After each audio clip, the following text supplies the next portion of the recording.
What's up, guys? Vexlum here.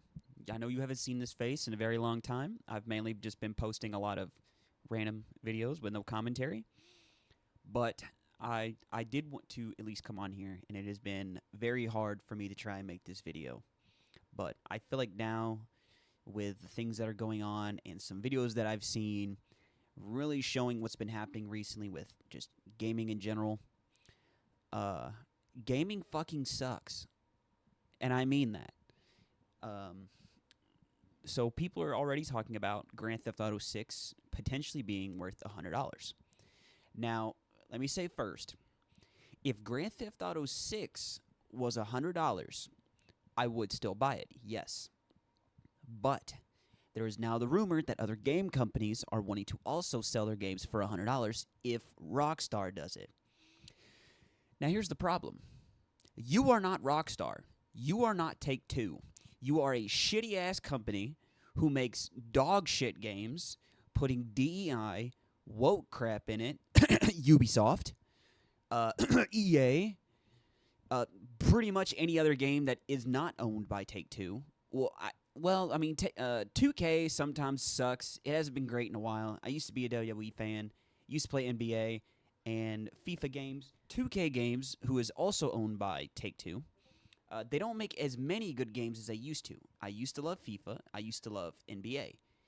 But their games just aren't as good as they used to be, and they will just put in an old mechanic from a game that was 5 or 6 decades ago, or I should say decades, like 5 or 6 games ago, put them in the new game and be like, hey guys, this new $80 game that we're putting out the year after the last one, guess what? You can be a manager now. Well, guess what? I could also be a manager in a game that you've already put out maybe 5 years ago. I don't give a shit that you're wanting to make me pay $80 for the same fucking game, but with one little extra detail that was already in the franchise. And now you're telling me that if Rockstar wants to make Grand Theft Auto 6 $100, you also want to make your games $100. Well, guess what? You're going to go down the shitter like everybody else who attempts that. All these game journalists talking about how games have been $50 to $60 for long enough. It should be $100. They're putting so much time into these video games that it takes a lot of money to get back in order for all these investments that we put in. Well, let's see. Concord, big old piece of shit. I think the rumor was 8 years in development. Cost, what was it? 300 to 400 million or something around that. And guess what? The game fucking died a week later, and it is now delisted on all stores. Will they try to bring it back? I assume so. Are they going to try to make it $100? I sure as hell hope not. If they do, the game will be dead in 3 days. Let's see. What else? Who else would try to make a game $100? Okay, yeah, Ubisoft. Now, let's say after Shadows, the company still exists, which if it does, props to you. I'm surprised you made it this far if you're still alive after Shadows drops because of all the racist extra crap you're throwing in for being representative and culturally appropriate and going by, what Japanese culture is about. Well, you didn't do that. You put in Chinese culture in the Japanese culture. You put your two protagonists on top of a figure after a bombing. What is wrong with you? You're wanting this game to be successful, and then not only. Well, I know Yasuke is a really big topic, but the fact that I'm sure you've all seen either Osmongold or even Unbound by Comics, I think. They talk a lot about Assassin's Creed Shadows and just the disrespect they throw to Japanese people. And that's why I am hoping Ubisoft dies. And I was, for the long time, a massive Assassin's Creed fan. I've played all of them up until, well, I played Valhalla, but I never beat it. I did play Odyssey. I got to the end, but I didn't do the DLC. So technically, I have played everything up to Odyssey, well, and Mirage. But I don't really count Mirage as a mainline game. It's kind of just like its own separate thing, which in itself is pretty damn good. If Ubisoft would just make more games, or at least let the Mirage people the Mirage developers create new Assassin's Creed games, you'll probably get money back. Holy shit, who would have thought? But no, we're going to go ahead and stick with shitting on other regions and cultures because they're not gay enough. Too many men. Women are better than men. That's another thing I don't like about current video games and why I don't play them as very often. I will play a game that is coming out that is supposed to be either a sequel or a successor to a game that I grew up on. Well, guess what? You go an hour into the game. I'll just use, for example, The Last of Us. The Last of Us Part 1 was phenomenal. And I heard it was going to be different. Last of Us Part 2 comes out. It was rumored that Joel would have a good hand in the story before maybe killing off was still a thing. But no, you get into the game, Joel gets fucking executed like he's nothing. And then in the same game, we have to see the person who killed Joel have sex in a cutscene. Titties out and all. What is wrong? Why do you hate male characters? Now, Spider-Man. Let's see. Spider-Man 1 was great. Spider-Man 2, I still liked it. But you still had to push the damn MJ crap. You had to make Peter get his ass kicked multiple times in this game, dying, which, I mean, it makes sense for the symbiote. But even after the symbiote, this man still gets his ass kicked on the regular. And who has to save him? Someone who became Spider-Man not too much longer after the first game had ended. So this makes Miles all of a sudden the best Spider-Man of all time, can take down Venom because of his Venom attacks. But Peter, who is supposed to be the professional Spider-Man in this series, just either gets knocked out, stabbed, or just unconscious for 20% of the game. And then you have to either be MJ or Miles, save Peter's ass, have Peter cry that he's not good enough, and that why should he be a hero when he's got MJ and Miles Morales protecting the city. Well, that's stupid. I like Spider-Man. Spider-Man, for me, is a man who defeats all odds, even when he's down, will get back up and be the hero that this city needs. Did they do that? Sort of. But not with Peter.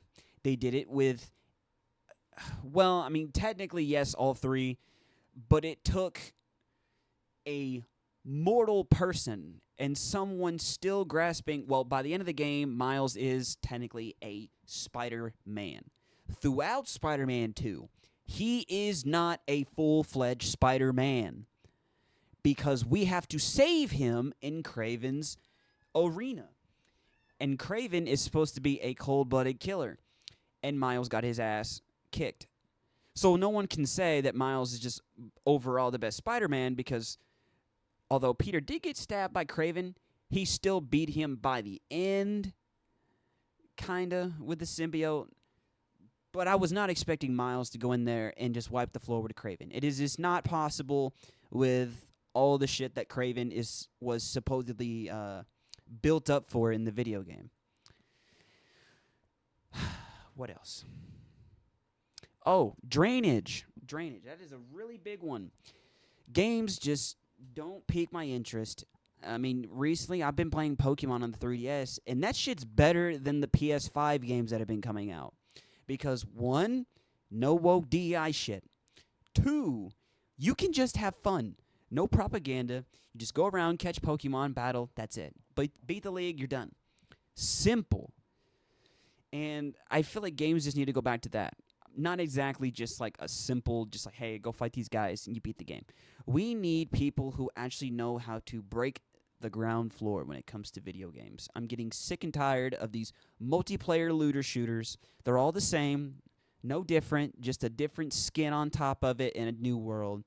Nothing's different. Marvel's Avengers and Destiny, I would say they are different, but it's still the same type of game. You loot for gear to make your character stronger. But here's the thing. Actually, no, this is what I forgot. This is the last thing. Because, well, I don't really know what much else to do on video, so I figured maybe making this would reach out to someone who maybe feels the same way when it comes to playing video games now, is microtransactions. So leading to the first topic that I was talking about is them wanting to make games $100. Well, let's see. Half of you put microtransactions in there, and they are between 10 to 30 to 50 to $100. So why the hell do we need to pay $100 for your game and then spend hundreds of more dollars through your microtransactions? You're talking about how you don't make enough money through your development, but you're still taking money out of our ass for, let's say, Assassin's Creed. You can boost your level without even playing the game and just fly through it by spending some money to Ubisoft and have your level gained without any sort of, achievement to yourself for people who love playing video games for what they are. Now, there are people out there who don't care about playing video games. They will spend their mom's credit card till the limit is gone. And they will be like, no, this is the best way to play gaming. If you can't pay for it and you can't get it, then what's the fun? That's where all the cool stuff comes from, is the DLC and the microtransactions. Yes, but you should get that shit regardless of whether you paid for DLC. DLC has gotten out of hand, although Pokemon's now starting to get in DLC. I haven't bought any, but they're not that expensive. Now, some DLCs from these game companies that are wanting to make their games originally $100 will put out $60 to $70 to $80 DLCs. Then we got The Sims 4, who will drop DLC packs for $50 a piece, and it is the most garbage shit I've ever seen.